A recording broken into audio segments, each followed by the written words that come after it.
Bonjour, je suis Troy McClure, vous me connaissez peut-être dans des vidéos éducatives, et je suis aujourd'hui là pour vous parler du PLU de Chasse-sur-Rhône. Alors, merci Truc McClure pour cette entrée en matière. Là, je reprends la main pour vous expliquer un petit peu ce qui se passe au niveau du PLU de Chasse-sur-Rhône. Donc, il y a une révision, elle se déroule en ce moment et elle se termine le 28 mars prochain, donc dans quelques jours. C'est pour ça qu'on voulait vraiment essayer d'attirer votre attention sur ce point, parce que, en tout cas, pour certains d'entre nous, nous ne pourrons plus rien faire chez nous.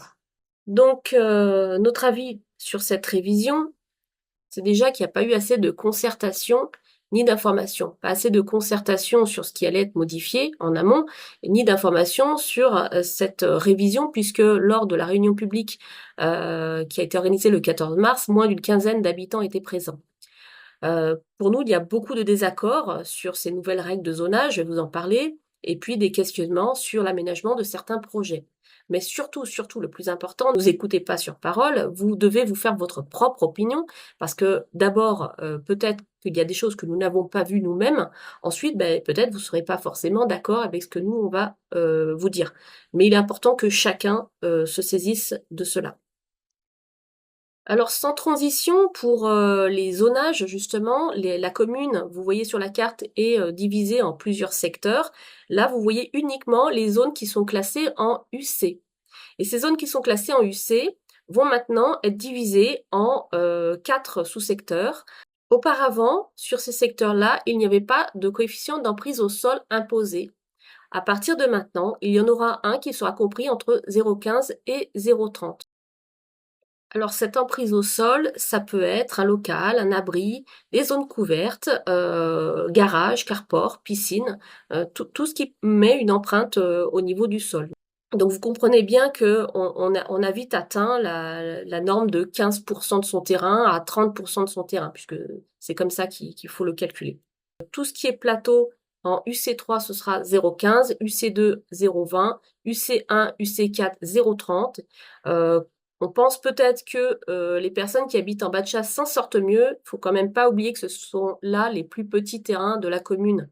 Donc en clair, si je dois résumer, si vous avez jusqu'à présent réussi à faire tout ce que vous vouliez faire comme un aménagement extérieur, ça peut être bon pour vous. Pour tous les autres, dommage, parce que votre maison devra rester en l'état.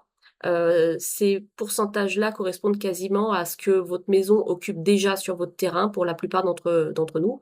Et on voit bien là que c'est une mesure en plus qui est injuste, puisque plus vous allez avoir d'hectares et moins vous serez soumis à cette règle. Deuxième remarque que nous faisons, c'est au niveau des nouvelles zones UB1 qui vont pouvoir bénéficier d'un allègement du stationnement. Alors, c'est très embêtant selon nous parce que ce sont des zones déjà de forte densité et où il y a le stationnement qui est sous tension. Vous voyez auparavant, tout ce qui est collectif, on avait 2 places de parking par logement. Pareil pour les maisons individuelles. Après cela, on passe à 1 place pour tout le monde, ce qui fait qu'il va falloir avoir plus que des célibataires en fait à chasse à partir de maintenant. Enfin, sur ce PLU, cette modification, vous trouverez aussi le détail de plusieurs OAP. Alors les OAP, ce sont des orientations d'aménagement et de programmation. Il y en a 4 aménagements, 5 OAP densité. Alors OAP densité, il s'agit justement d'augmenter la densité des logements à l'hectare. Donc chercher l'erreur quand on est soi-disant en urgence climatique et où c'est justement ces zones de densité jouxtent les zones UC dont je parlais à l'instant, à qui on demande de ne plus rien faire à l'extérieur pour éviter une densification justement. On peut vous parler par exemple de l'OAP centre-ville. L'OAP centre-ville, vous voyez la mairie en haut de la carte. En bas à gauche, nous avons préempté une maison qui n'est même pas inclue dans ce projet d'aménagement. Donc pourquoi l'avoir préemptée? Quid des inondations qui y a souvent sur le secteur? Où sont les parkings? Vous voyez d'ailleurs qu'on est en coefficient d'emprise au sol à plus de 35, 43 à certains moments.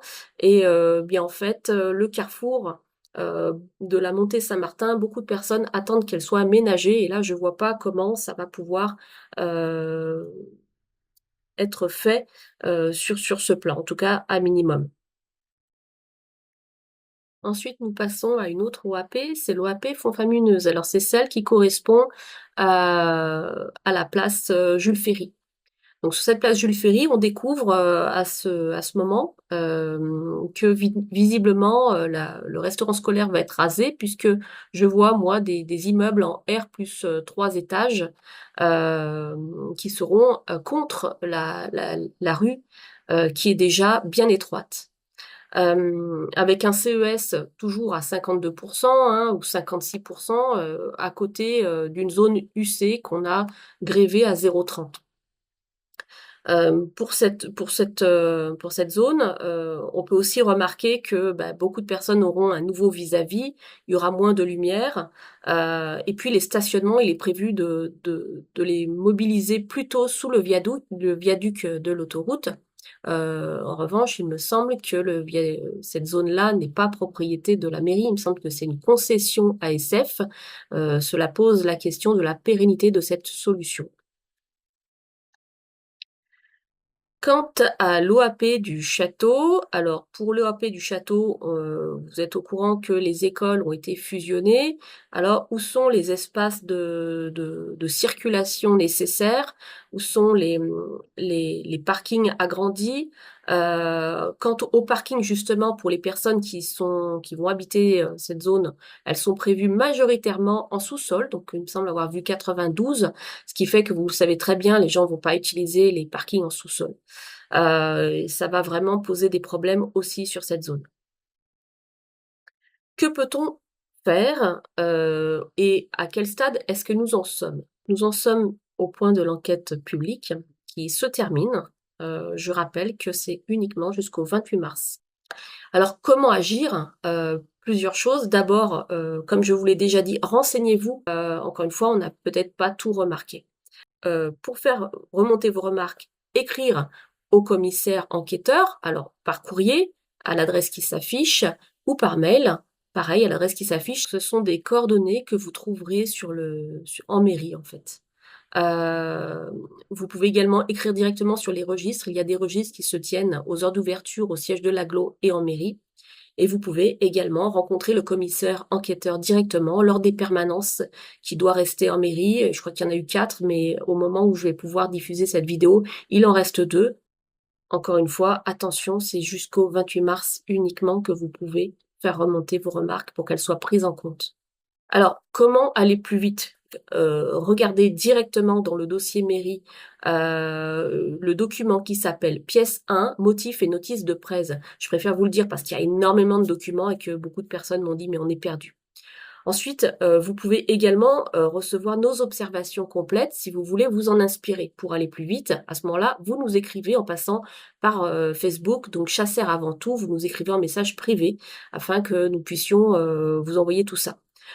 Ensuite, ça c'est en plus, mais faites d'abord les remarques avant le 28. Vous avez ce QR code que je vous laisserai prendre en photo.